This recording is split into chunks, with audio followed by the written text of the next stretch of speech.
What if you could make a powerful fire starter using just things from your kitchen? In a survival emergency, starting a fire fast could save your life. Today, I'll show you how to make the ultimate homemade fire starter in under 5 minutes. Fire gives you warmth, light, the ability to cook, and even signals for help. But lighters fail, matches get wet. And cheap fire starter tabs? They burn out fast. That's why every smart prepper should know how to make one that works, every time. Here's what you need. No fancy gear required.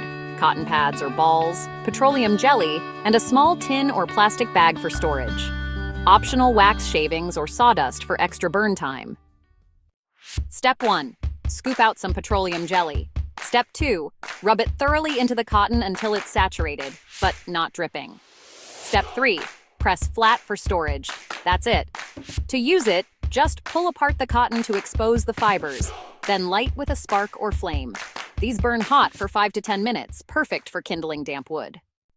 Cotton plus petroleum jelly equals a long-lasting, waterproof fire starter. It's cheap, reliable, and packs small in any bug-out bag or glove box.